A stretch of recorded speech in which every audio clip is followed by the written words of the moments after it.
Come on, everybody get set, let's go. It's the next episode. It's the Premium Pete Show. News, interviews, all of the info.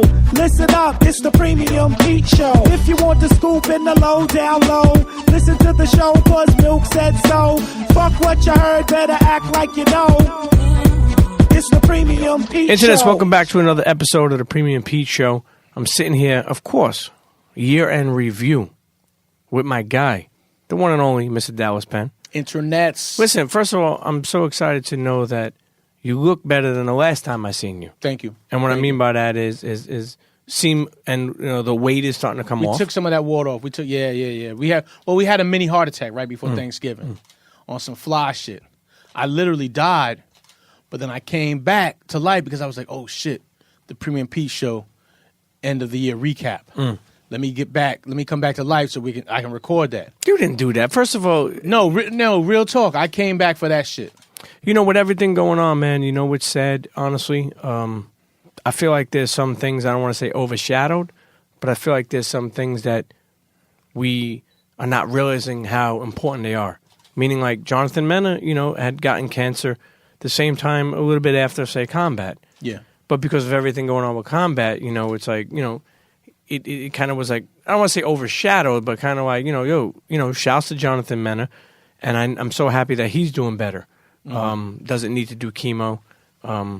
Seems to have a good support system, and you know he's family, and I'm proud to see that he's gonna go on with his life and he's gonna recover. He's gonna recover. And even you know, like we lightly talk about it, but you know you were recently in the hospital with heart failure. Yeah, many people don't know that because you put a selfie up. You're in the hospital, but you don't explain yourself. Yeah, not that you have to everyone. Sure. And then but we live such a life too of sharing our journey through social. That's part of the thing we do. So it's like it was kind of shocking. Like, oh shit, you're in the fucking hospital. What's going on? Are you all right? And I gotta tell you something, Pete. Do me a favor. From here on in, you and I, we talk all the time. And oftentimes I get a text from you, hey, brother, what's going on? Just checking in on you. Do not check in on me anymore, Pete. Why you say that for? You know why? Because you checked in on Prodigy. And like a week later, he died. No, don't say that. You checked in on Ed Woods. No. And then Ed Woods fucking died. You were literally sitting with Combat. And we lost Combat Jack. So I'm just saying, stop checking in on me, Pete. Let me ask you something. If you reach out to me, man, have something to ask me. No, I'm going to ask you right now, motherfucker. Have some good news to tell me. Do not tell me you're checking in on me. Because I'm not. I swear to God, if you're checking in on me, that means I'm about a week from dying. Do not use me as any culprit. I do want to say this, though. Does it even feel real to say Combat is not with us anymore? No, it does not. It does not. It does not. I'm unaccepting of this. Even at a memorial service, which is we're going to be attending soon and a viewing, I'm still really unaccepting of this simply because I feel like there was still so much more work for Reggie to do, for Combat Jack to do, and for all of us to do. Like we just begun, Pete. We've just begun. And you know, the platform of podcasting, which has been around for more than a decade. Sure. You know, we haven't really cemented ourselves inside this space. We've got so many great, podcasts. We've got so many great radio shows, broadcasters, whatever you want to call this new wave of information bringers. And Reggie was part of the vanguard of this, the front, the leadership of this. So I feel like with all the work that we have to do, he needs to be here to help guide it, to help steer it. So I'm really unaccepting of the fact that our brother has transitioned. You know, it's been a tough week. I'll be honest with you, man. It's the first time that I cried in a long time. Cried real tears. And I'm gonna tell you why. Unfortunately, I don't think we're trained as people to accept or learn how to mourn or how to accept, news like this. Like, I mean, I'm not saying that they should have a class, but think about it. People really aren't prepared for death. And that's a shame, simply because the one thing people have been doing since they started living is dying. People were actually dying even before they started to live, because there's motherfuckers out here who have died but haven't really lived. You smell me? Yeah, I smell you. Okay. So I mean, people have been dying from the gate, and I think part of what's also with you, Pete, is that you're just a very heartfelt, communicative person, and there was just so much stuff that you wanted to tell Reggie, that you wanted to help him with, that you wanted to express to him, that to not have him here, to have that unfinished, kind of that little hole, that void right there, that's the pain. The pain is that empty space. Yeah. Because it's like, yo, the void, it can't be filled, Premium Pete. You can't fill that thing. It's a black effing hole that goes to nowhere, and it can't be filled. But what I'm trying to tell you, Premium, what I'm trying to tell you is that instead of trying to fill that void, 2018, man, listen, it is really, I love the direction that the Premium Pete Show is going in. I love the direction that you're moving in professionally. So we've constantly told ourselves, we've constantly expressed the mantra of how it doesn't stop. Yo, you have to extra turn up your non-stoppedness in this new year. And keeping the flag going, as Combat would say, and you would always tell me, it never stops. It never stops. But I do want to say this, I didn't want to do a normal year-end episode where you played the top episodes you did and, talk about them. Sure. Being with us losing Reggie and, also having a year that definitely should, be spoken about, I wanted to, take this time to have that type of episode. But I'll be honest with you, out of all the years I've been doing podcasting, since you brought me on in 2010, which is going to be 8 years ago, I think I did a podcast every week for 8 years. Mm-hmm. Last week, I did an episode right after Reggie had passed, and it was the first time I felt like I didn't even want to do it. Mm-hmm. I didn't feel the oomph to do it. Mm-hmm. At one point in time, I heard the person talking, and I was like, and you weren't even there. Like your body, what the fuck am I doing? You were in another place. You zoned out. But I'll tell you what you did do. You powered through that. You powered through that, and you got that episode done. Pete, there's going to be some more tough times in our lives. All right, in your life and my life, there's going to be some more of these black holes, these voids. And we're going to have to power through those things. We're going to have to power through those times, bro. Yeah. We're going to have to. One of the biggest things is like, it's funny, I was telling your wife and you before we went on air, is why people loved the spaceship in the beginning and why it was so special, and you see so many tweets. And first of all, internet, thank you.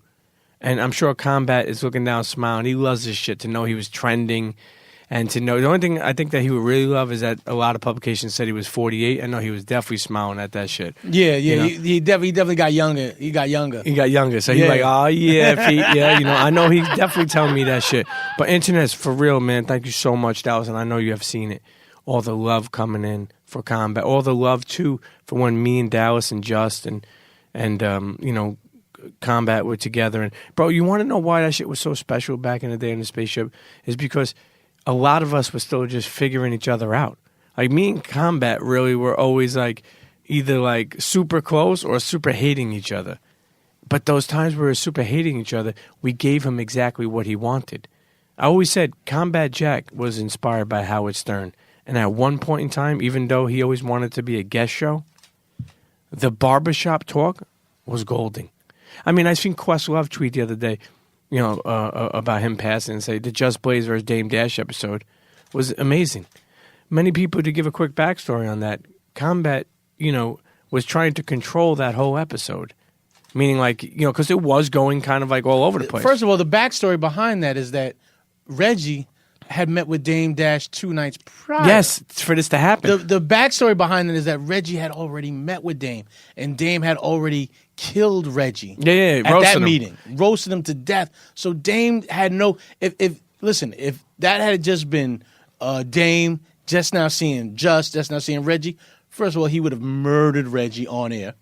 And Reggie was smart enough to realize, yo, boom, let me get to Dame beforehand. Let me soften Dame up. Let me loosen Dame up. Or at least let me get Dame's jokes of me out. He was smart. Reggie was smart. Of course. Of course. So then all Dame had inside that space was, I mean, Dame didn't give anything about me or you. Yeah. You know what I mean? We're just like, you know. Well, yeah, we just threw gasoline on that shit. Well, he didn't care enough about us. Plus, the truth was he couldn't read us either. Exactly. You know, like someone who he had spent so many years with. He had spent all these years with Just and literally helped bring Just up. All right, as a professional, as an artist, as a musician, a businessman. So he really helped bring him up. And he had so much intimate relationship with Just, you know, as an older brother to a younger brother. So that was going to be Was epic. that one of your favorite episodes? Oh my goodness, man! I have so many. But was that one of them? Great. It was a great memory. But I mean, we had Foxy a couple weeks later. Foxy was crazy. We had Redman. We had Redman. EPMD. Redman was back. We had DJ Premier. And Just Blaze as a guest before Just Blaze decided he wanted to become a member of the group. That night that Just Blaze came, he brought in an RLX scarf that he had just picked up from like the mansion, the Polo mansion, and the scarf was $1,600. He still had the ticket on it. Fuck. The scarf was $1,600, and Just Blaze was dragged in on the floor. Just Blaze he stunts. Yeah, but you have to watch how he stunts because he stunts like quietly. Yes. Subtle stunt. So he had the thing hitting the floor, and I was just like, yo, come on, pick the scarf. So I pick it up, and I look at the tag, and I'm like, fucking $1,600? Like, now if I'd have been like, yo, Just, let me get that. Let me have that.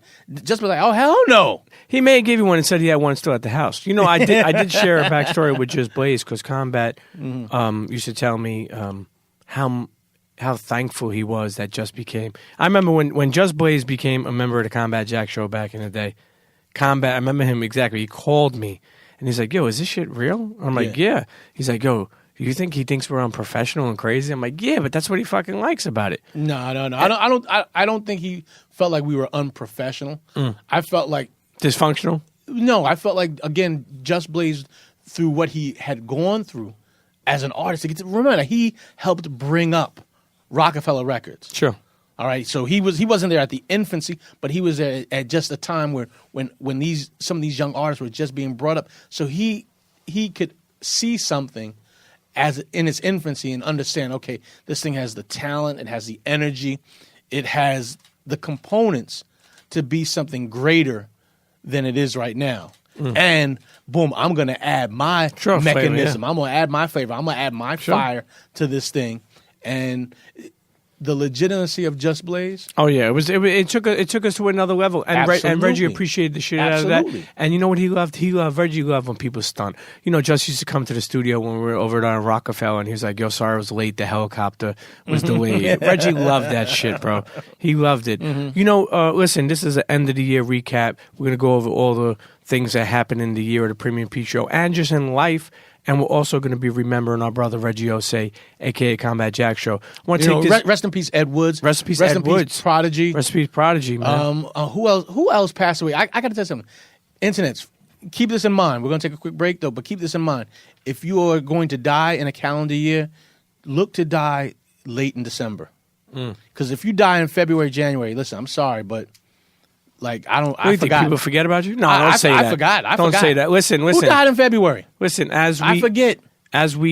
Somebody did. As we continue to celebrate and talk Muhammad about Ali? the best moments. Maybe, I don't know. No, I don't remember.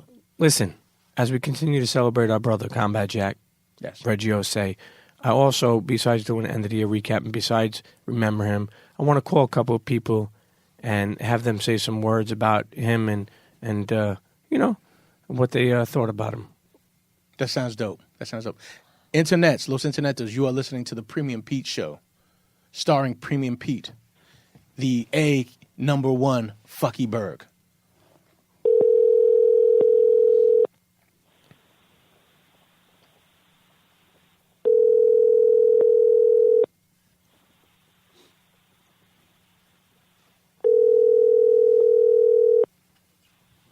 Clean. Put the clean one on you. What's up, Mike? Hey, how are you, man? How y'all doing? Condolences. Thank you, Thanks, Mike. brother. Thanks, Mike. Peace, Mike. This is Dallas Penn, Mike. How you doing? Hey, Dallas, how you doing, brother? Brother, I can't call it, else I might spoil it. Already. Listen, we're doing an end of the year show. We're doing where we're remembering combat, talking about some of our, great moments that we had together, some great episodes we had together. Obviously, you've been on the show more than once, and we just wanted to just call a couple of people, that maybe have a moment or just, send their blessings or anything they want to say about the good brother. Yeah, man, I'm still in shock. I've been in thought and prayer, my wife and I, for his wife and for his children. And, I would just like to first of all, I've thanked him personally while he was here in the physical, and I thank him while he's on the side of the ancestors just for pushing the culture forward in a way that was heartfelt and that was intellectual and that was needed and that helped grow the culture up. I think he's going to be a missed part. I think that he added an element to media that we needed, and he just made me damn proud to be a black man at base minimum. Music and hip hop aside, he was a father, he was a brother, he was a comrade, and I think that we all could, just honestly try to carry his legacy forward in whatever way we can. Just professional as possible and as personable as possible. He came to my shop personally. All y'all did in Atlanta.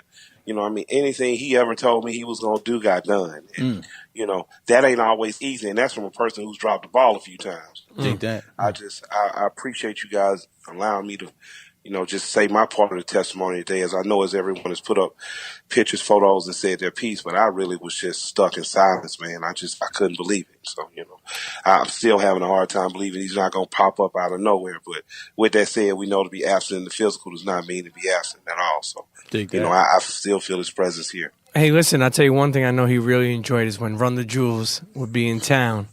And we would pop up, me, Dallas, and him, and I remember going, and he just loved to turn up, man. Man. We would be on stage, shouts to Trackstar, you know what I mean? It's like, he just loved to turn up. I think he loved your energy. He loved, one thing I know he definitely loved is just how you, and still to this day, just carry a lot of stuff on your back, man, and just really just try to help people be better, be smarter. And I think that, I think a legacy is something you want to leave behind. And I truly believe you're doing the same thing yourself, Mike. Absolutely. I'm trying my best, man. Steel sharp is steel, man. You can't sharpen a cutter cutting through butter. So, for me, what he represent as an attorney, like I want to see more young black men in particular and your young men of color going into trades like attorneys, doctors, engineers, architect, because you carry the culture into those trades with you and you make those trades something more and then you make them something that's for us. And I never want that part to be forgotten, that as well as being a part of the culture, as well as being a great host and a personality, he was first and foremost a person of skill. You know what I mean? And he was a person that went and did it what we would call the square way. And he brought the culture into that. And I want to challenge more of us to do that. So the young men that are out there, all of us may can't sing, all of us may can't dance, but we can all study hard. We can all focus on the goal. We can achieve that. And then we can take what we know from our culture into those things and we can grow those things and we can be a conduit between. Because before he was representing artists on a microphone, he was representing artists behind a desk, making sure that people had fair deals and people were the foundation for economic infrastructure that helped more young men and more young women become more for their families and for the people around them. And I just like to challenge more of us to do that because I think that that's the greatest way his legacy really tells. It tells because you judge a tree by the fruit it produces, and we need to make sure that as a fruit of that tree that we're excelling. So whether it's Dallas and giving you the pointers on how to dress your style up for job interviews and after, or whether it's Premium telling you it's about presence and not presence in return in reference to your children, I think that we all should carry those things, a little bit of the grown man into the real world too. As you do too, Mike, as you do too. I mean, I really feel like the key was always to keep the narrative inside our hand. And absolutely. Sometimes it's like you think to yourself, oh, no, we're good now. we've shaped the narrative, we put it in a good place, but the truth is the work remains constant. All right? Absolutely. The work remains constant. I learned that, I guess, I already knew that, but I learned that from watching Selma and realizing that the struggle never stops. It's a protracted struggle, man. It really is. Like, it's funny you asked Selma because one of my other heroes is in there, James Orange, who's a young man who wore the glasses, who's an organizer. By the time I met James Orange, he wasn't a young man working under Dr. King. He was an old man teaching me how to organize. And now I stand here before you today, getting a student of his organizing, teaching other young men and women have organized and invited back to Mandela's 100th anniversary, to represent for him. And that's what it's secular. So it's a circular. So, we got to make sure that just like with combat, just like with Reggie, the energy you put into the world is going to make sure it turns over to someone else and they turn it to someone else. And that's the way you truly never die. It never stops. Say that on the behalf of, the original people. I just want to tell y'all, like, your ancestors not gone. They're not dead. The people who left you in the physical, they are still with you, and they are literally wired into your DNA. Reggie is here in his children. He is here in the legacy of his wife, and to honor that, to honor that is to honor them. And to honor that is to honor his work, and is to carry that work further and further and further. And that's so long as that happens, then our loved ones never die. But the minute we get lazy, the minute we let others co-opt our thing, the minute we let others have our thing, we've truly let legacies die, and we cannot do that. That's real. Amen. Listen, first off, happy and a healthy new year to you and your family. Thank you. I appreciate it. Keep on doing what you do, Mike. Like you already know, Matt. I appreciate you. Dallas appreciate it, and a lot of the world appreciates you. Stay on them greens, Mike. Stay on them greens, bro.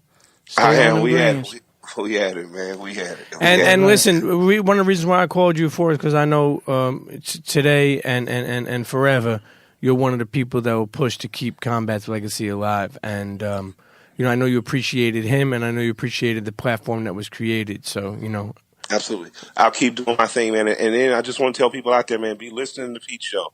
Be following Dallas, man. Make sure that the elements of the culture don't fall to the wayside and you find the next thing. And then older people, I just want to tell the 35 to 50-year-old hip-hop crowd, shut up complaining and buy dope stuff, whether that be style or fashion, whether that be music. But, stop complaining about young people and just support the dope that you like. And that way the culture grows and expounds. My grandmother liked the whole other kind of gospel than my sister, but they both went to church together. You know what I'm saying? Dig that. So I love y'all, man. Amen. Really likewise, man.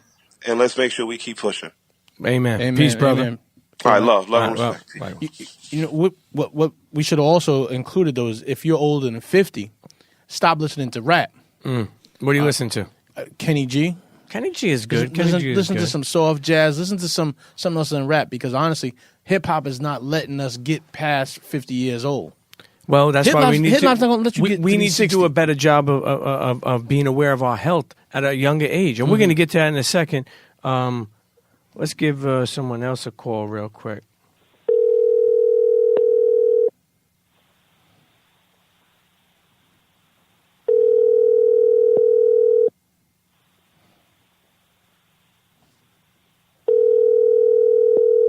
What's up, sir? What up, Pete? Man, you're making this difficult over here. You out there eating red snapper and shit like that with couscous on the side, man. Stop it, man. Stop being so fucking bougie. YN, what's up? It's DP. What's going on, brother? DP, what's up, black man? Man, I cannot call it, YN. I cannot call it. But we out here with you, though. Man. Hey, man, listen. Elliott Wilson's on the line, man. I wanted to give you a call as we're paying tribute and really just remembering moments and times that we all shared with Combat. Me and Dallas Penn are here, end of the year Premium Pete Show episode. And, listen, Elliott, one of the main reasons why I want to call you is not only for somebody just, has been around with Reggie and has seen him grow, but more importantly is no matter what anybody thinks, I think that they think this is such a competitive world that we live in. And it is, but I do know that when he just started and you DM'd him, he never stopped talking about how much that meant to him. When you're like, hey, listen, I heard the show. You got something. Don't stop. And look where you wound up taking it, man. Yeah, I remember that. Like when the PNC days, man. You guys, the humble beginnings. Him and Dallas and AKING. Pete, you wasn't down yet, but you was about to get down with the movement, I think. Yes, sir. Yeah. I remember just hearing one of the early episodes, and it was like him and Dallas were just kind of rambling and shit, and just talking about crazy shit, and like cocaine or something. I don't know what it was, like like crazy stories from back in the day. And I was just like, yo, this gives me a feel of like kind of a stretch in Barbito. Like it's like it feels like I'm listening like 3 a.m. and like these guys are just kind of zoned out and talking crazy shit, but I'm still engaged. I'm still listening.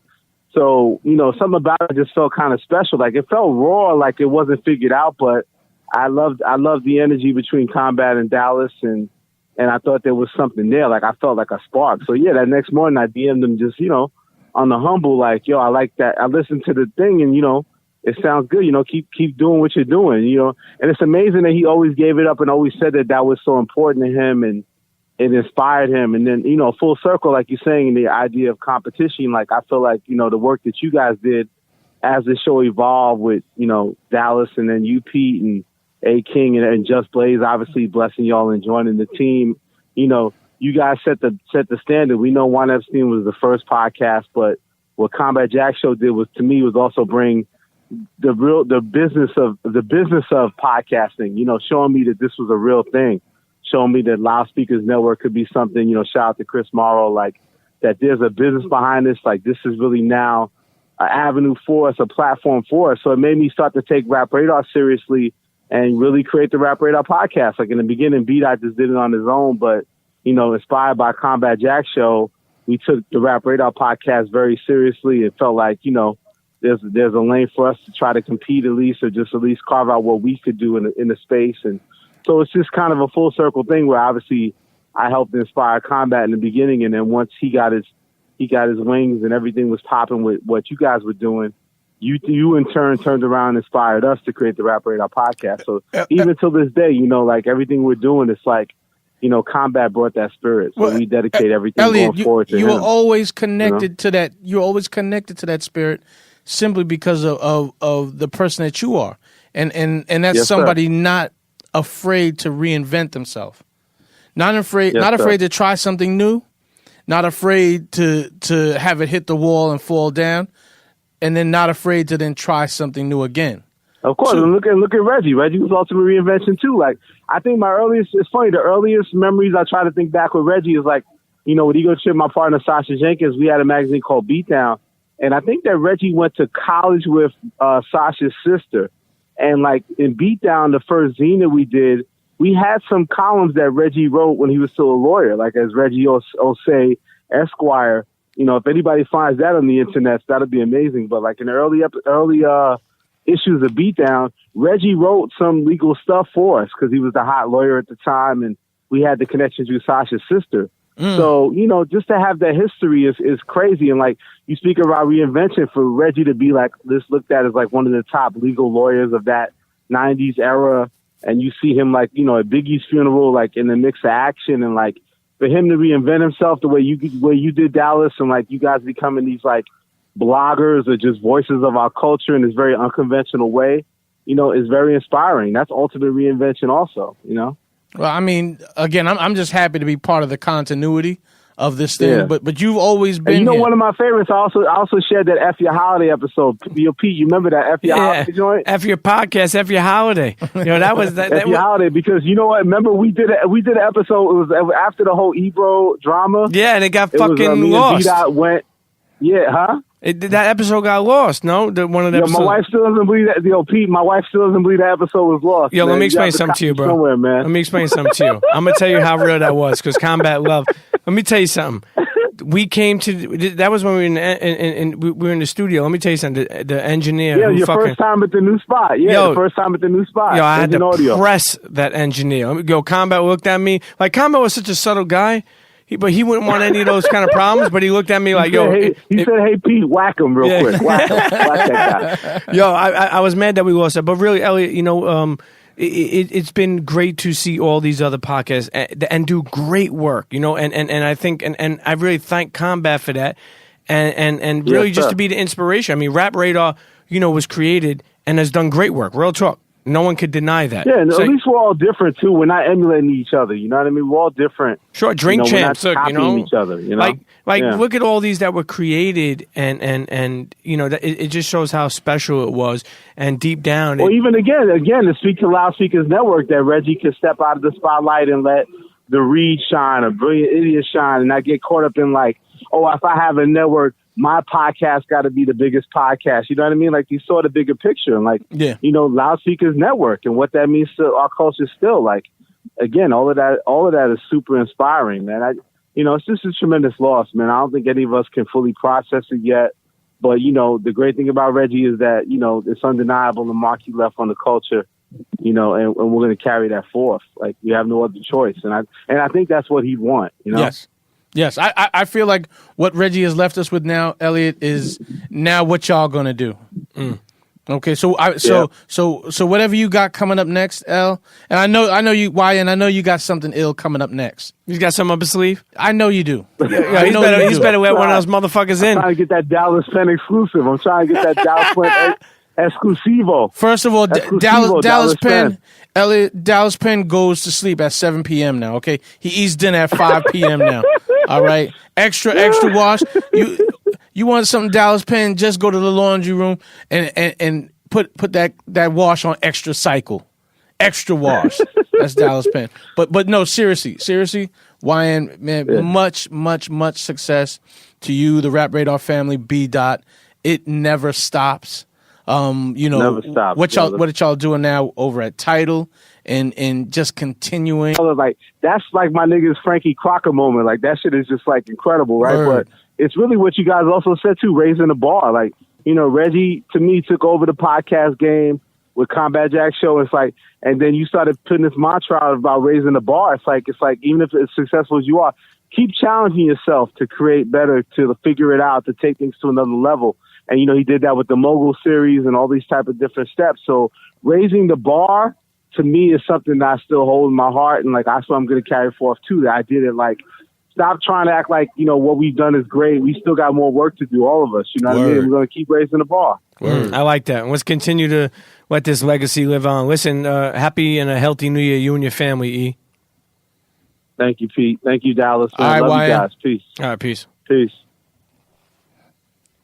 Yeah, we're just Elliott Wilson, YN, a.k.a. Yellow Nigga. Listen, I'm telling you, you know what? If people ask why the fuck we call Elliott, because that's how much it meant to Combat that he DM'd. Yeah, that shit kept him going. Let me tell you something. It ain't easy to do a podcast every week. You got to have some inspiration and shit like that. Yeah, you gotta have those certain little kudos, those certain little moments that just help you know that you on the path. You know, and that was big. That was big. I agree. That was big because Elliott Wilson is ultimately, one of the curators. And also Combat at that time. Culture. At that time, he's like, who the fuck is listening to this? And when you get someone who believes in you, it gives you. Listen, Antonis, you should always believe in yourself. But sometimes you need somebody to believe in you. Listen, Dallas, you believe in me. I put the pedal on the metal. I believe in Premium Pete. Let's make another phone call. I believe in love will never find the sea, and I know you. Would you stop singing, Dallas? And you know me. Hey. I believe in Premium Pete.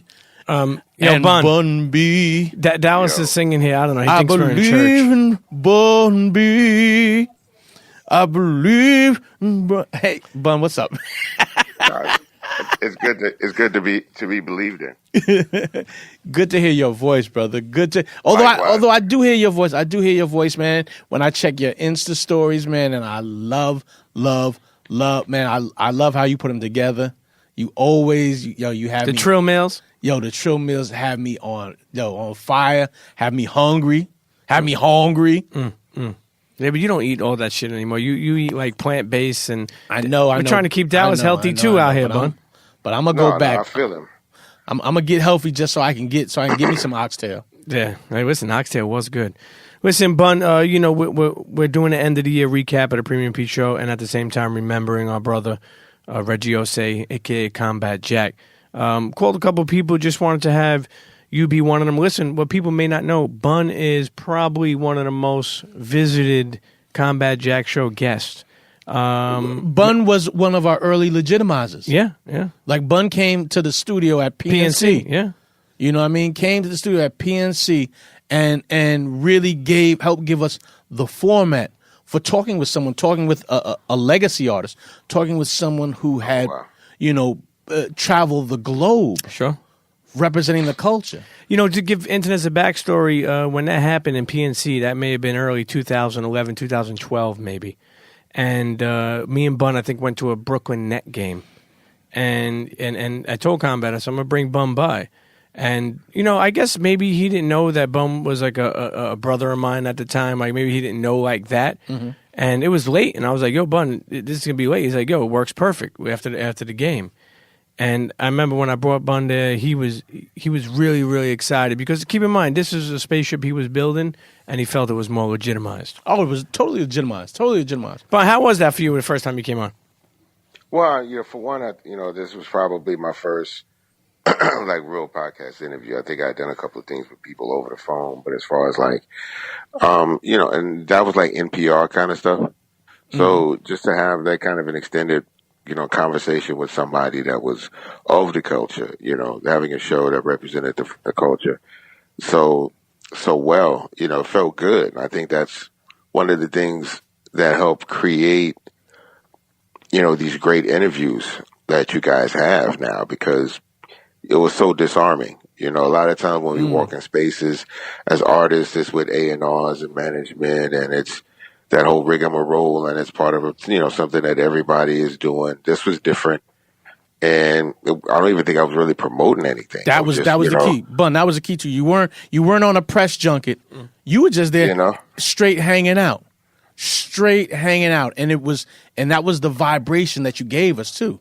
Like what? I'm gonna give you a story that I ain't never told nobody. That's what happened that night. You gave us joints that you had never told nobody before, simply because I guess either nobody had asked you, or you felt like you were in a space where, we just here kicking it. Yeah, I mean, well, you certain things you like, well, some of these stories we got to keep to the chest because that's not for everybody. But it didn't feel like it was, you guys weren't necessarily media. You know what I'm saying? Like you said, it wasn't part of a press junket, a press run, or anything like that, where it's like everybody needs that good sound bite or that good quote, This was just about just chopping up game, Mm-hmm. And like I said, it was different and refreshing. It wasn't that I had never been interviewed before, but it was a space that didn't feel like any other space where someone was having an interview. There's very few people I've had conversations like that. Probably Combat Jack, John Caramanica, and Greg Street are probably the only people that I've ever had those kind of conversations with, because I'm friends with those people, all of you. I'll tell you, another thing is Bun had joined us on every step of the way, when he would go on Gumball. I'll tell you, I think Bun I got to remember who, and when I do, I'll put the stats out, but Bun at least was a 4-time visitor of the Combat Jack show, which not many people could say. And one more visit, I would have got the coat. Yeah, forget about it. You already got the varsity jacket.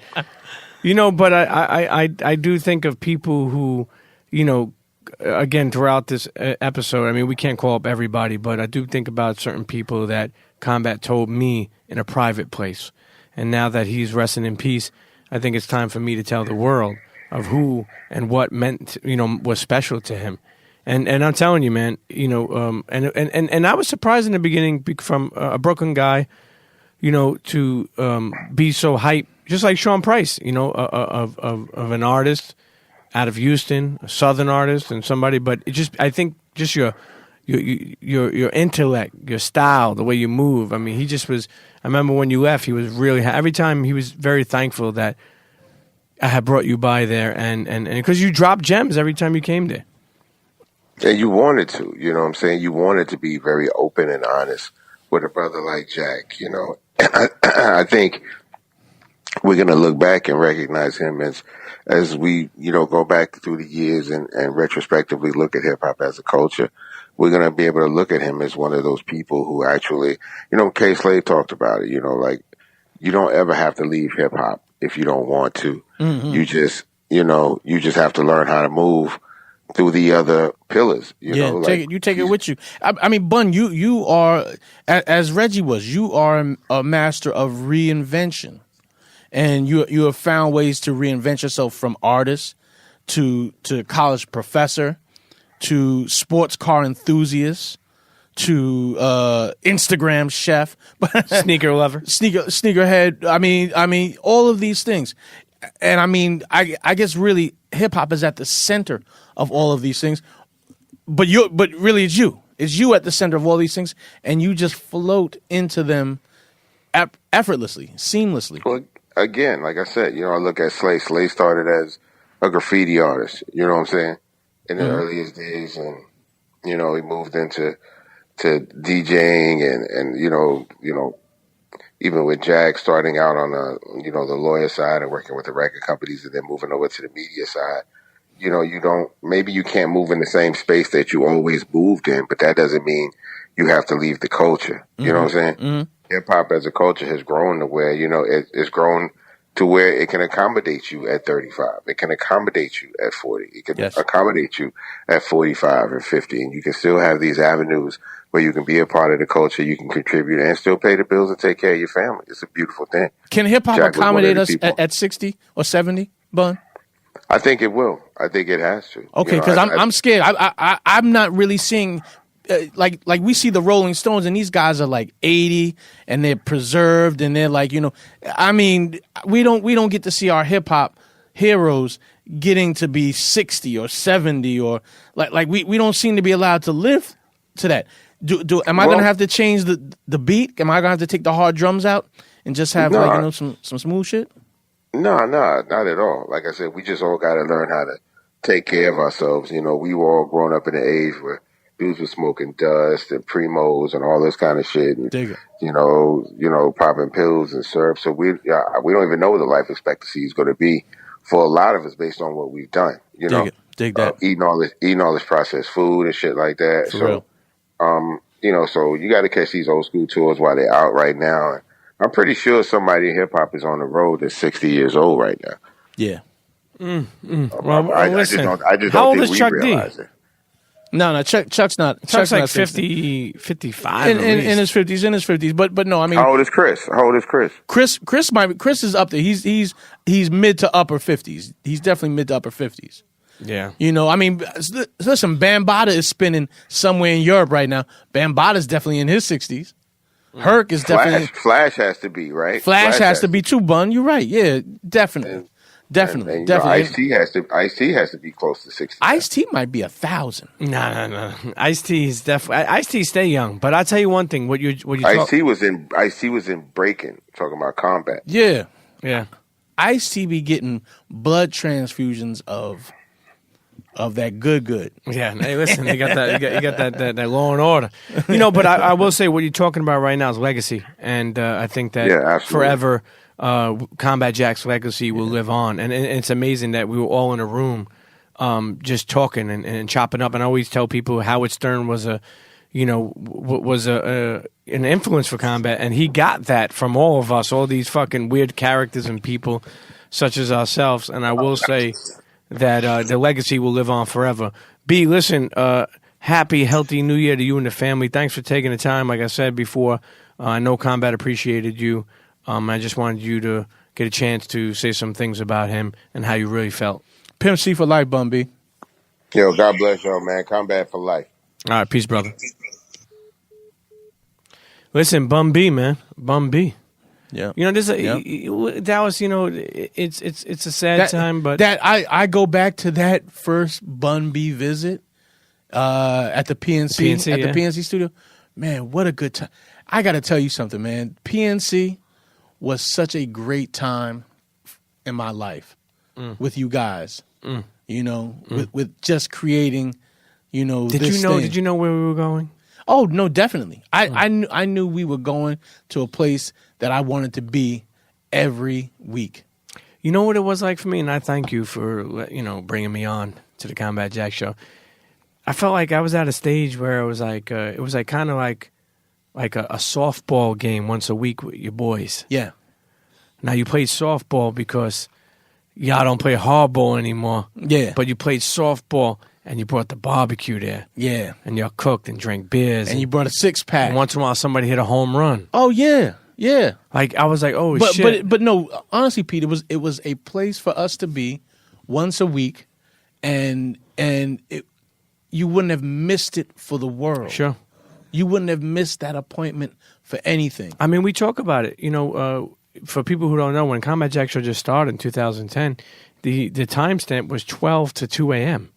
So we for us bullshitting, 12 to 2 a.m. live. Yeah, we didn't get out of there to fucking 3, 4 in the fucking morning. Oh yeah, at least. And I'm gonna tell you how much we believed in it. A lot of those people had day jobs. Yeah. So they had to turn around. Yeah. And a lot of those people, I wouldn't allow them to fucking take the train home. Yeah. So either me or Combat, but mostly sometimes me, would start driving people like Just Dave or Boss Nod or whoever, or Snacks Ronaldo, whoever. And I told Dallas, how much did you believe in the Combat Jack Show? One, I lived in Jersey at the time. Yeah. Hour and 40 minutes away. Yeah. Plus, I drove everybody home. Yeah. I got home. Let me tell you something. You got home, sun was up. Sun was up. Yeah. And when I had to return that fucking lease, they were like, yo, you got 25,000 miles over. You owe us 10 grand, motherfucker.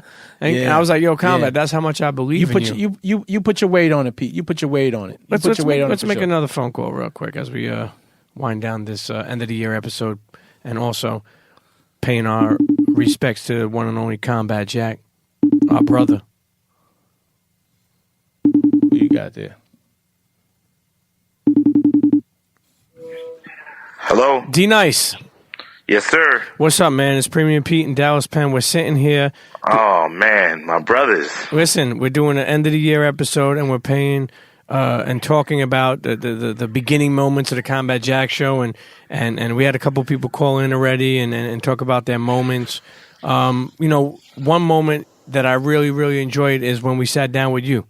And the reason why I say that for is it was early on. I don't think anybody really ever heard a DNICE podcast in that long of a format. No, never. And I had to give you the Kleenex, and it was so raw and real. You know, I always Combat. You know, let me tell you something. Combat always tells people that was one of his favorite episodes, not because there was tears to your eye, because it was so real. We're talking about, you know, rest in peace, Scott Rock.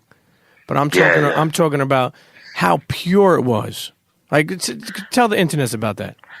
Well, for me, man, first of all, shout out to my man, D Penn, man.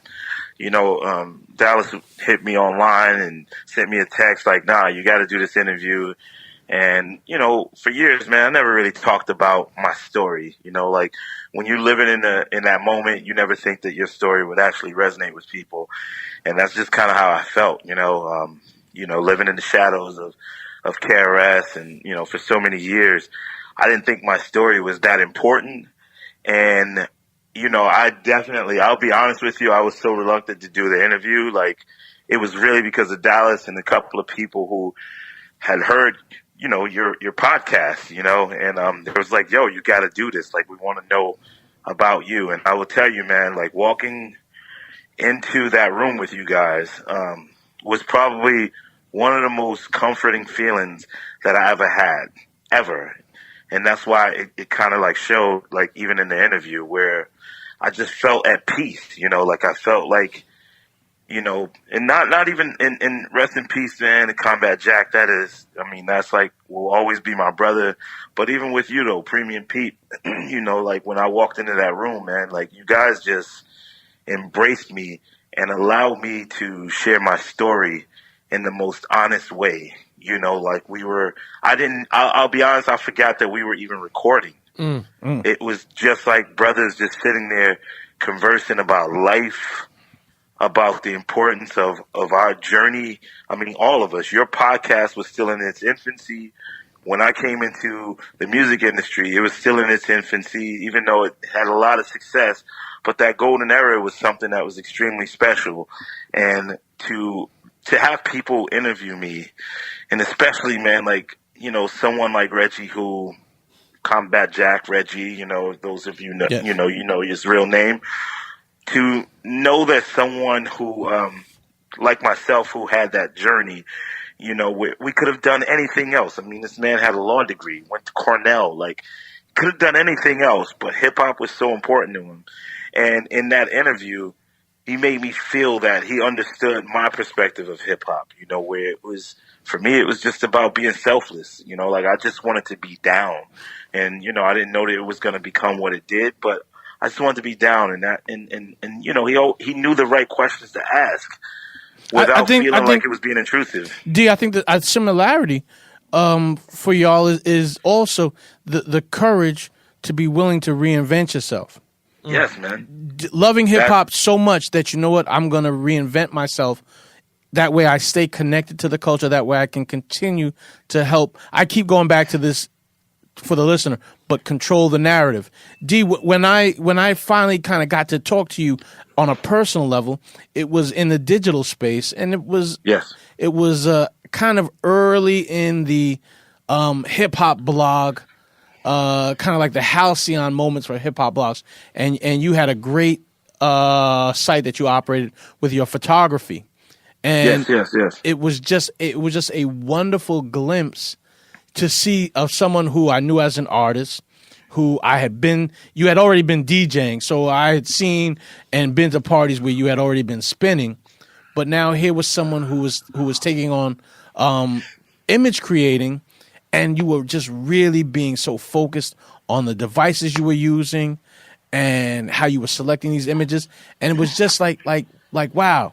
Like, you just, but unafraid, because there's a vulnerability you have to have when you post a picture, which you think is nice, and other people might be like, what the hell is this, a picture of a close-up of a flower for? Yeah, but and the best part about that was, like, feeling that freedom to do it, though, you know, like, I wouldn't have been able to do it without people, like, just supporting, and people saying, hey, bro, I got your back. You know, like, to this day, I don't have a portfolio. I don't have any of that stuff, you know, and I've literally been living my life just based on the love of hip hop. Yes. You know, it's strictly based on the love of hip hop, you know, and the forum that you guys gave me, man, with Reggie, with Combat Jack, was like, I can tell you right now for sure my life changed after that. Like, Hold on. But the emotions that I felt when I was sitting there, because it was a moment of that. I mean, honestly, like, that was like therapy for me. It was a moment for me to be honest with myself. That's the importance of that interview to me, and that's why it's been so hard to. I've never listened to the interview ever. Really? Like, I made it a point, like, this weekend, because I want to start the new year. I want to be at peace with everything, and I'm going to sit back and I want to listen to it. But to be quite honest with you, man, like, that was a powerful moment for me, and it was a crossroads for me of, like, understanding who I am and what my contributions to the music was, you know, and my contributions to not even just music, but just to people like myself who have, the culture. You know, the culture itself, man. Don't be afraid to say that. Don't be afraid to say that. Honestly, no BS, man. The Reggie's interview made me accept who I am, bro. Yeah. I love that you're saying that, D, because you know that episode made, I think, so many people, and here goes my next question to you. So many people feel the same way. I mean, I remember, like, I'm the same person too. Like, people come up, yo, Premium Pete, man, I love what you do, and I'm like, no, blessings to you. Like, I feel like that was a time where you took your roses, because a lot of times you would deflect them, like, yo, maybe I'm not that. Not that you didn't think you were special, but maybe like, no, I didn't. I'll be honest with you, I didn't. Yeah. I didn't think anything that I was doing was special. I just thought that I was a role player, you know, and that interview and the fact that we got so deep with it, and you realize, like, wait a minute, like, wait, I've actually contributed to some amazing things, no matter what anyone else thinks. Right now, in this very moment, during that interview, I realized the importance.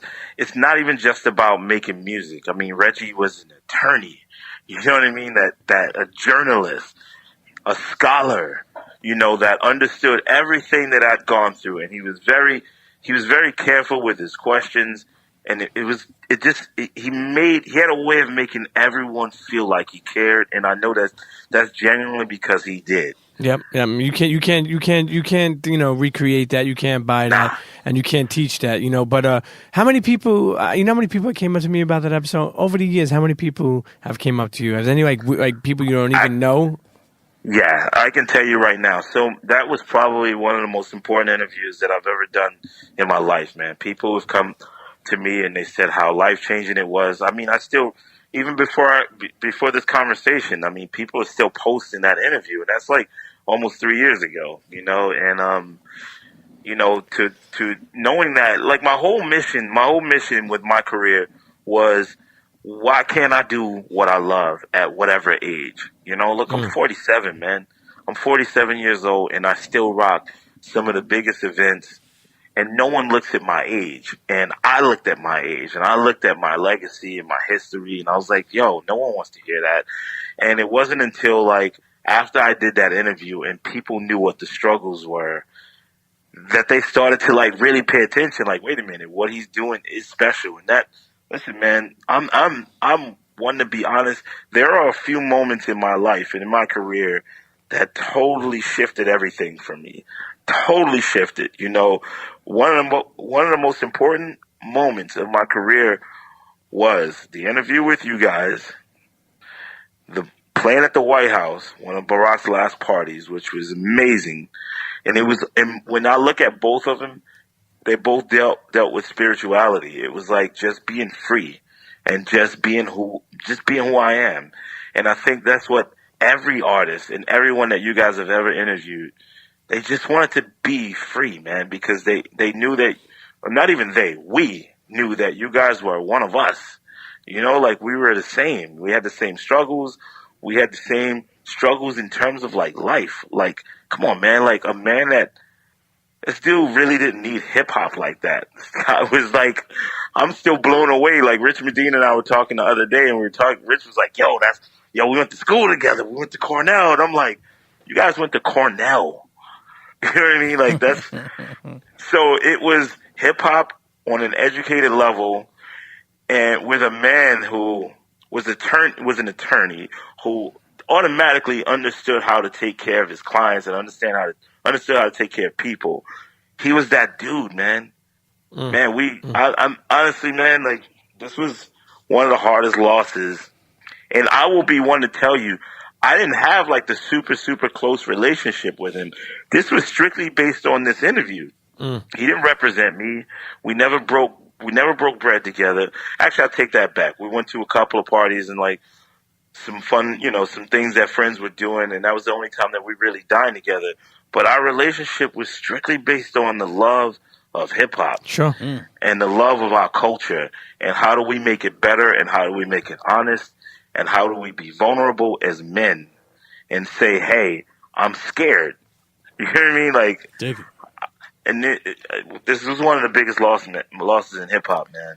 Dig it. Yeah, listen, I mean, that interview was groundbreaking, and I know for sure, like I said, we can't call everybody, but I know for sure that meant a lot to him. Every episode, I mean, or every interview that we have done, like, for other people, he would bring that up. So I definitely wanted to take the time to call you. Listen, D, happy and a healthy new year to you and your family.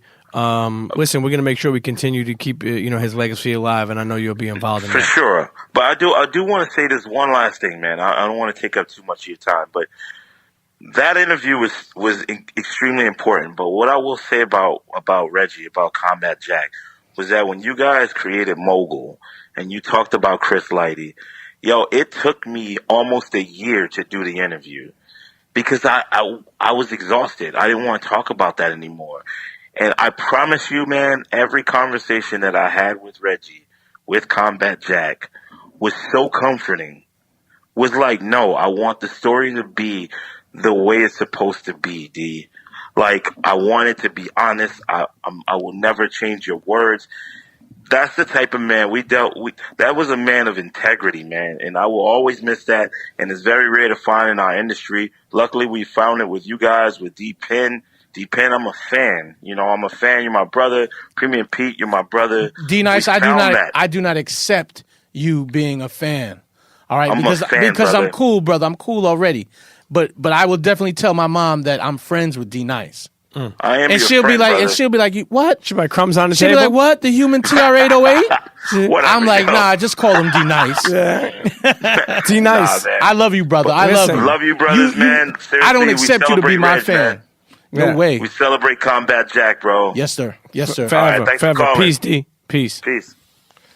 Listen, D nice, man. D nice. The human TR-808. Listen, I'm sorry, the human TR-808. Yes, TR. All right, I added another 80 to that 808. Now we can get some barbershop in. You know what I mean? Now we can get some fun times in. You know, Slayer from the beginning. Hey, Slayer, how you doing, brother? What up, Pete? What's up, Premium? Oh, man, listen, Slayer, you're such an important voice to us because you are one of the people that supported the spaceship from the early on. from the first flight, from the very first flight. And Dallas. and I mean, you just been an incredible friend to me. But to all of us, to me, to Reggie, to Pete, to Ben, to all of us in this production. And you've come to support us and wholly support us. Support in the sense that, like, man, listen, you don't even want to be tagged in the pic sometimes. Yo, nah, I love you guys, man. So you guys are my family. You know what I mean? So it's more than friends. Some people don't understand it, but you know what I mean? They clowns. Hey, let me ask you something, Jay. Combat was, obviously you were a fan of the show that became family of the show. You've been at all of our houses. For people who don't know, you go by the name of Jai Slayer, okay? Yeah. Kid from Queens. But more importantly... Queens all day. Okay, you sound like Consequence now. Let me ask you something. What made you be a fan of the Combat Jack show? Yo, funny. The story's hilarious, man. So, me and Dallas, I've known Dallas since 07, 08. I'm talking to Dallas. He's like, yo, we got this radio show we doing. Why don't you listen tonight? And I think at the time, I was at PNC. It was like the first show, and you guys were coming on like 1 o'clock in the morning. It was stupid late. Yes. It was coming on. And I listened to it. I thought the shit was funny. And, me and Dallas were already cool. He already introduced me to Reggie, like previously.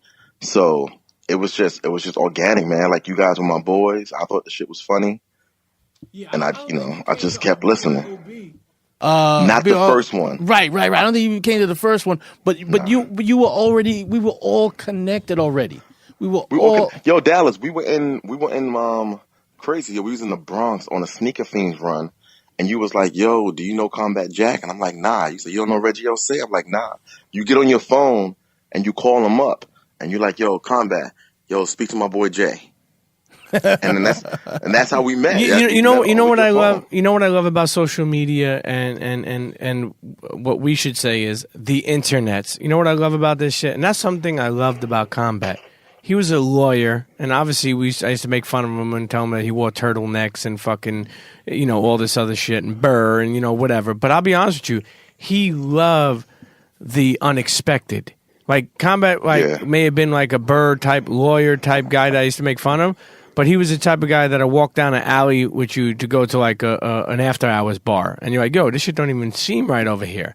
So he was open to all that. So I love the fact that, you being a fan of the show, being cool with Dallas. And then next thing you know, you become friends with everybody, but more so become family. Like I said, you've been at Reggie's house, you've been at my house, and I think that's important to show how much... So Slayer was never a fan. No, hey, he was a fan of the show. He was I'm gonna tell you why. Fan. I know you don't like the word fan. Family. No. He was family from the gate. Fans become family. He was family from the gate. There's nothing wrong with being a fan. Yo, I always felt like I was a part of the show, even though my wife tells me I'm not on the show. Mm-hmm. She's just hating. She's a hater though, but I'm a part of the show. I don't give a shit, dude. No question. I was just like Boss Nod. One of the first 6 people, Nod. Just like Dave. Nod Adams. Spaceship needed fuel sometimes. You know what I mean? If you was in town, you know what I mean? I knew you was coming through with that with that. And You have to come through with that Hennessy and that Hypnotic. That's right. I mean, listen, it's just that you got to experience us through the transformation of the thing. You know, you got to see it from and just remember those nights, those crazy late nights at PNC. Dude, it was all organic. It was all beautiful.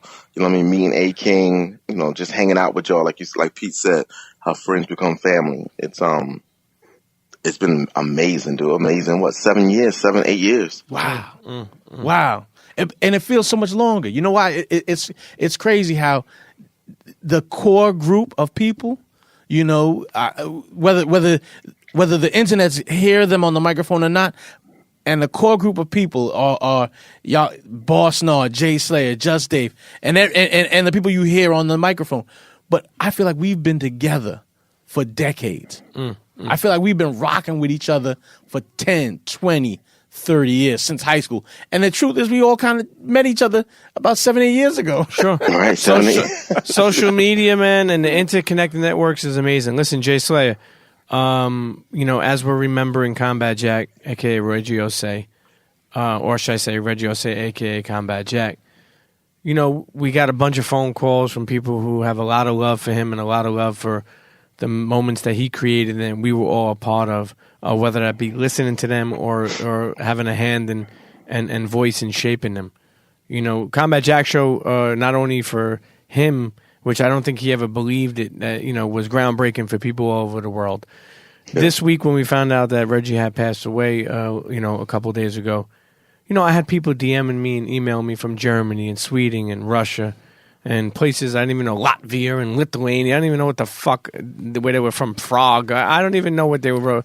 What, any Pakistanis? No Pakistanis. No Pakistanis. Prague is the shit, though. No. Prague is dope. But what I'm saying is to think about it, you know, Dallas, well, let's start off. Think about Combat doing a show with Dallas Penn, them bringing me on, and me never leaving, and having all these other people like Just Blaze, a Dallas Penn, you know, it just plays a Matt Raz, a fucking Ben Hameen, and our Don't forget voices. Jerome.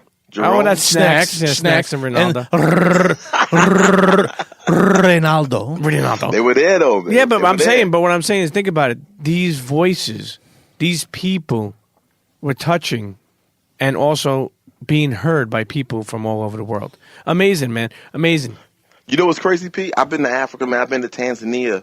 I've been to Kenya, wearing the Combat Jack show hat. And people's like, oh, you Combat Jack? I'm like, nah. I gave a kid the Combat Jack hat because they knew the show. Like, people, like, you go... I was in Kenya. They knew the show. It's crazy. Hey, man, listen. I was I never forget. Damn. I never forget. I was in Atlanta one time, and Madagascar. I couldn't. Yeah, I was in. I was in Atlanta, and the guy. I couldn't get on a direct flight, and the guy was like, "Yo, you know," I was talking to him. I guess maybe I was just like upset. I was like, "Yo, I can't get on this flight," and he's like, "Yo, are you Premium Pete?" And I'm like, "Yeah, why? What the hell? What does it matter?"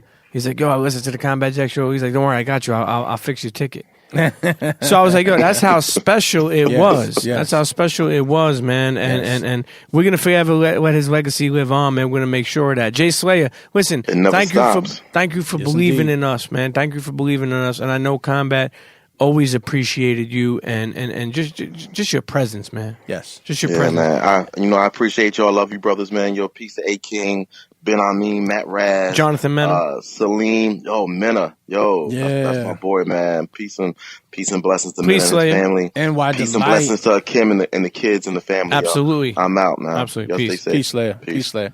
Man, it just reminded me, man, of A-King, man, and how pivotal A-King was to the whole thing, just starting off from the beginning. I mean, he never stopped believing. Yeah, shouts to King. He never shouts to A-King, who is really. I mean, when it all gets said and done, A-King's name has to be in boldface letters, has to be in capitals. Sure. Because he is, without question, the cement, the glue. For the entire thing. He kept us all together, man. And even when we weren't together, we were still together. And that's just like today. Internets. Listen, I want to speak about how amazing this year has been, though. There's been some great things. There's been some horrible things. Us losing Reggie is one of those horrible things. Yeah. Us losing Prodigy. But being able to, one thing somebody said to me the other day was like, yo, you ever believe in like a higher power and how, combat, wanted to see you where you are today? Let me tell you something. Many people may not know, but, the last couple of times I seen Reggie, he was so focused on just telling people how much he loved them and cared for them. We were drinking miso soup together. He was telling me how much and how much love he had for me. Yeah. Even when me and him had our issues, you brought me to the LSN party, and the following day he had texted me and wrote, "Bro, the highlight of my year was us rekindling and hugging and loving each other like brothers." Yeah. It meant the world to him. And for him to tell me that, man, he didn't have to tell me that. And that really was so special. But I'll tell you one thing, man, just he was so happy of watching me shine, man. He would, when I was at the hospital or when I went to where he was staying after the hospital, he was just, he was just like so happy to see people, man, and tell them how much he loved them and cared for them. Yeah. And and I'm sure he's super proud of you, Premium. I mean, really, I'm super proud of you. Thank you, bro. All right, you could have really, a couple times in your life I've known you, you could have really turned down. Mm. You could have turned down because of public perception. And I think what you were able to do, Premium, in your life now is to take public perception and say that belongs over here because what I'm doing for myself is greater. Mm.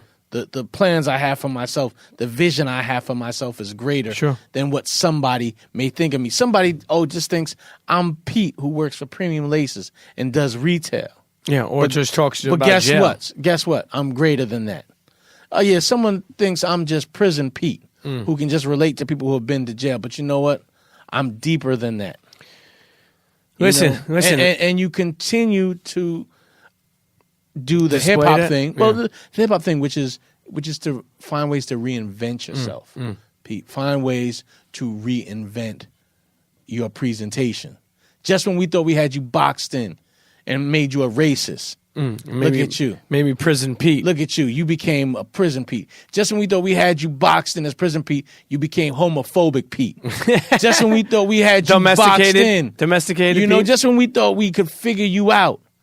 You said, no, there's another level to me, okay? I'm misogynist, Pete, okay? Just when we thought we had, what's going to be the next Pete? I don't know, but we'll see because the new year is ahead of us. That's right. And whatever I'm going to do, I know our brother Reggie going to look down at me and say, go get him, Pete. Yeah. He was. That's a number one fucky bird right there. Yeah, that's right. And I'm going to be like, yo, I'm still not wearing jorts, man. I'm still not wearing jorts. But I'll tell you one thing, man, just really, he was so proud of me to do the live tour WeWork. Yeah. He showed up to the anniversary, the 1 year anniversary. No, not the 1 year anniversary. He showed up to a couple of them. And he was so proud that I was able to collaborate with WeWork. So shouts to WeWork. Shouts to Eric. Shouts to the whole crew there for giving me a chance. Internets, I'm still touring with WeWork the top of the year. We got a couple more stops, and Dallas may try to do an international one mid-year. Yeah, so 2018. Yeah. Let's see how that goes down. 2018 is looking special with that. Let's see how that goes down. Listen, I definitely want to shout out the Engine Room, man, for being that glue for me, for believing in me. Shout out to Scotty, Avion, Troy. Peace, Scotty. Rohan, and every Troy. And every engineer. Rohan. Yeah, and every engineer that has. What's my man's name in the studio with us tonight? He's a new guy, but I don't know. Fucky. What's his name? Hey, Fucky. I'm sorry, bro. Face. What's up, Face? Fucky. Listen. I also want to give a shout out and to the Premium Pete Show team. Yes. I want to give a shout out. Internet. Let me tell you something. You see Combat Jack. You see Premium Pete.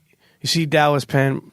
You can't do this shit without a good supporting cast. That's right. You can't take this shit to a next level without a good supporting cast. Combat found out very early on how important people were to him that were around him. AKING, myself, Dallas Penn, Just Blaze, all these other people that made magic, man. Dwayne Mello doing engineering in the back in the beginning. Always ambitious. Always ambitious, man. 10-gallon pockets. Well, man, so many Ronaldo. So many people, man. I want to give a shout out to my man Big Benson holding down the videography. All right. Photography at times. My man Danny Space X, he does the photos. Okay. Rob, big part of the team, big dope writer. Okay. Momo. My man Boris. We got a new girl we're bringing on, Kateri. Okay. Just listen, thank you for being part of a great Who year. else? Man, Isaiah, let me tell you. Backdoor. How you got? First of all, the biggest part of the premium. You Pete never show forget. You is never backdoor. forget. I'm gonna tell you why. Internet. Listen, Backdoor. I want to tell you something. Any internet listening that has a podcast too, believe in social media. Believe in the weird shit. And what I mean by that is what, like we spoke about with certain different guests mentioning things, walking into the maybe the unnoticeable. I told this story before. I'm gonna tell it again. I had put out a tweet that I needed help. I had a bunch of shit on my plate that I wanted people to be involved in. I got about 50 plus emails.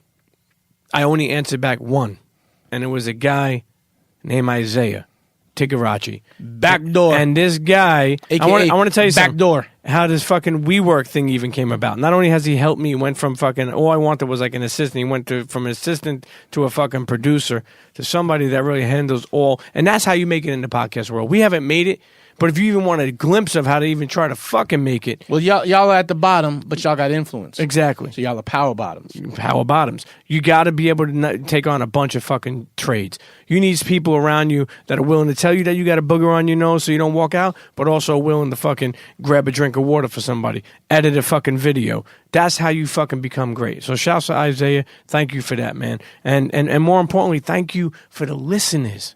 All across the world. Thank you for allowing me to drop gems on you each week. Thank you for allowing me to be pure and sharing my family and sharing my life. And I'll tell you one thing, man. I'm just a kid from Brooklyn who loves hip-hop, who loves relationships with real fucking people. Nigga, you have not lived in Brooklyn for 30 years. No, that's not true. It's like 5 years. But listen, Big said you moved from BK to New Jerusalem. You don't remember him saying that? He did say that. He did say that. So stop fucking with me. But more importantly, listen, thank you for fucking allowing me to come in your ear holes, as Dallas Penn will say. Thank you for subscribing, for viewing, for anything you listen. Internet, we were able. One thing I was really proud of this year that I was able to do is not be put in a box again. I was able to have people like fucking Lilo Brancato from Bronx Tale, and then Tommy from fucking Power, and then turn it around and sit down with the fucking mayor of Houston. Hey, Rod Strickland. Man, you had a banner year. You had a banner year, Premium Pete. I'm excited for what you're going to do in 2018. I'm excited for it. I'm excited for it. Internets, y'all should be hyped too, okay? Los Internetos. It's your boy Dallas Penn right now, and you are listening to the Premium Pete Show. This is the year-end recap, and we also took a moment to remember our brother, the one and only Combat Jack. Listen, there were so many special moments, and we're going to continue to live his legacy. We miss him. We're still in shock. Many people loved him, and I think that what you continue to do is show him how much love there is. Continue to say prayers and hold on one second. Hold on. Hold on to this. Yo, King. Listen. King. We was about to sign off, and then you called back, and there's no way we sign off of this end of the year recap episode tribute to Reggie Ossé Combat Jack without hollering and getting to talk with you, the glue, just the cement for all of this stuff here. Are you there, or you're on that Boost Mobile, King? I don't know what you're talking about, man. Stop trying to play my. I'm still thirsty for a tear. Those are the old days. I'm still thirsty for a tear from your eyes, King. Listen, King. All I've ever wanted in my podcast life was to see like a single tear come out of your eye. But to tell you the truth, I want your hair to grow a little longer too. I want your black skin curls to really throw out. Shut the F up, King. But then a tear. Yo, listen, when you get a chance to listen to this episode, you'll realize how much love Dallas just gave you. I mean, we said it before, and maybe we don't say it. No. You said something really crazy before, and I didn't pause you. This is not an episode for pause, but Combat would love that you pause me. And I'm going to say pause deputy approved, okay? But I will say this. No matter through our ups and downs, through the breakups of so many different people. No, of course. We had, listen, nothing is, we're just functional. We're just the many different eras of the show. We were dysfunctional, but we were functional. And I will say this, A-King, and just like Dallas said, you definitely were the glue of the show. You are appreciated. We all consider you a brother. And, we're remembering Reggie, and just, I had a couple of people call in, just give some stories about how they felt about him. What would you say that is one of your greatest experiences of it all? And not only just from Reggie, just maybe just from the show. Just the camaraderie, man. Just, being able to get in the huddle with, pause before I say this, with a few good brothers. That's a thirsty pause, though, King. That's a thirsty pause. Well, because you said huddle. Huddle is loud. Get in the huddle with a bunch of men. I don't know. Okay. Did you touch any of those men's behinds? Did you slap any of those men's behinds right before the play began? Nope. Why not? Never. Why not? Hey, what are you talking about, bro? Listen, we're remembering. That's how the play gets started off. First of all, you go in the huddle. King, what did you step into this shit with Dallas this guy, Penn man? was out here grabbing asses at the holiday party. He was? Dude. Yo, I'll tell you one thing. I squeezed A-King's behind. I think I squeezed your behind, Premium Pete. No. He said, and his excuse was, he said something along the lines of, with all of the sexual harassment accusations going on, this is all we'll have left to do. Well, listen, you're a sick fucking person. I think Dallas Penn needs to get banned from iHeart again. Oh shit! Listen, King, man. Don't fucking report me, King. Don't fucking me to me, man. On HR. I remember Combat used to say that when I used to be crazy. I was like, who are you going to go to? HR? And we don't got no fucking HR here. But listen, we had so many memories, King, over the year. So many different type of things that we never thought that we would be in, rooms that we never thought we would be in, acknowledgement that we never thought we would get. I always said, and you can contest to this, that we were the little podcast that could, and we did. And it was special, man. And I want to say this. I held on to the very end as much as I could held on. And, then I went out and, had to find my new way. But the love was never lost. And I know you were there to see it all come back. But I do want to say, man, again, you stayed to the very end, man. And I not only applaud you. There is no end. It never stops. Well, it never stops, but there is no end. It never stops. I do commend you. You held it together, man, and I appreciate you. And people may not know that enough. You know what I mean? No, I appreciate you, man. It's been a good journey, man. We still got more work to do. Reg is not here with us, but he's here with us in spirit. And now. We just got to get our barbecue money together. You know what I'm saying? And and get it cracking. Did the barbecue money go? Did the barbecue money budget go to Poom Poom Shorts? Dude. Yo, I'll never forget that story. Let me tell that quick story real quick. When Combat threw a barbecue, supposedly there was some money from Flood Watches. And Dallas, we used to say, like, yo, where's the barbecue money? So anyone who listened back in the day, you would hear Dallas or me bother Combat and say, yo, like, he would just be talking about, like, yo, the weather out today is nice. And I'm like, yo, Combat. He's like, what's up? I'm like, where the fuck's the barbecue money? And he would get annoyed at that shit. But here's the funny thing. We would ask where the barbecue money is, but when he showed up to the barbecue, he was wearing a fucking silk money shirt. Like, it was $100 bills all over the shirt. And I was like, yo, what the fuck is this guy doing? And, it's classic, man. Classic moments, classic. And I said it before in the beginning of the show, classic Howard Stern inspiration. he got all the characters out of us. You know, the time that we live checked him, which I will put out on Instagram and Twitter soon, that we live checked him because I thought that his polo shirt was fake. You know, he would fucking be mad. Or the time that we blessed him with his first Jordans from Mayer. As I'm thinking about it, I think that check was kind of suspect because you never wore polo. So how was you able to determine what was real and fake polo? No. I wore polo for a while. Of course I wore polo. I just wasn't a low head. He never wore no damn No, don't polo. listen to Dallas. Dallas is the kind of person that... Dallas is like, you know, if he has 1,000 pieces and you have 4, he tries to put you out of the box. That's not true, man, because I wore those 4 so hard, body. And you know what? Those 4 look good on me. You marathon them shits. I did marathon. You ran I did them. marathon. King, listen. Happy and healthy New Year to you and the family. We're going to continue to push and make sure the legacy for our brother, Reggie Ossé, a.k.a. Combat Jack, lives on forever. And I want to let the internet know, how appreciated you are. And I know there's a lot of love out there, but we got to continue to have this legacy live on. Yo, I agree with you, bro. And thanks for having me. And, you know how we get down, man. Yo, DP. Yes, sir. It does not stop. No. It don't stop, King. It don't stop. As a matter of fact, it just got started. How about that? How about that? Blessings, brother. Yes. Shut the fuck up, A-King. Peace, brother. Peace, y'all.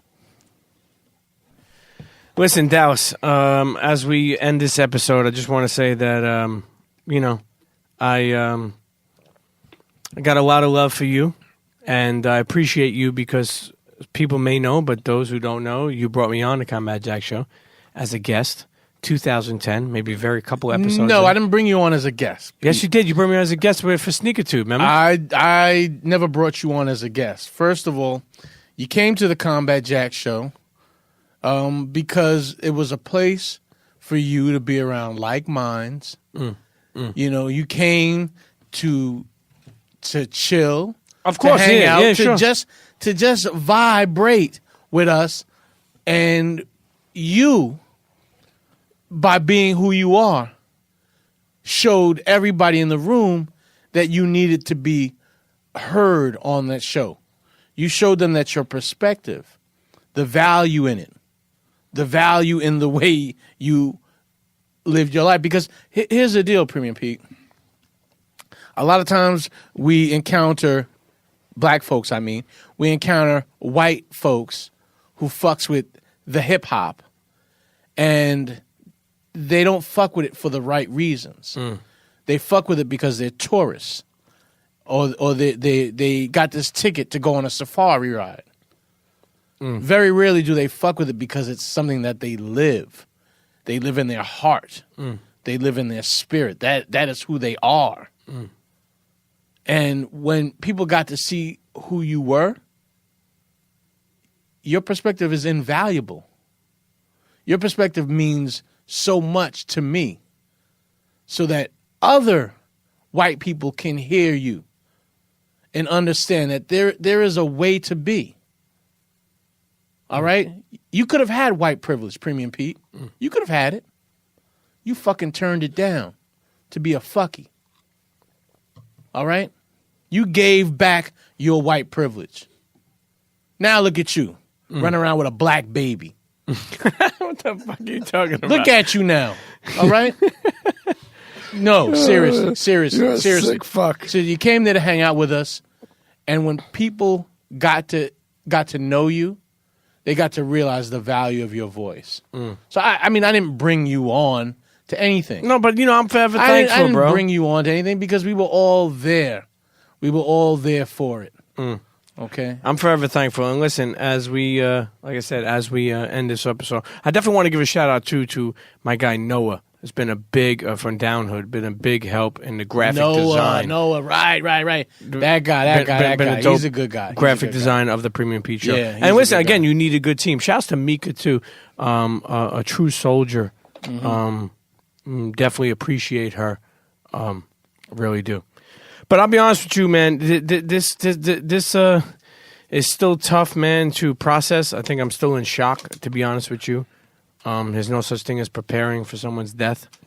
We're gonna miss him, and I just can remember all the moments. And I continue I want to continue in the new year to tell more backstories and tell more, different type of moments that we had on the Combat Jack show. I mean, there's so many pictures, there's so much video, there's so much stuff that we will continue to put out there and let the people know. There's some funny, there's some, one of our best episodes. What a time to be alive. One of our best episodes that Combat always loved was the therapy episode. Sure.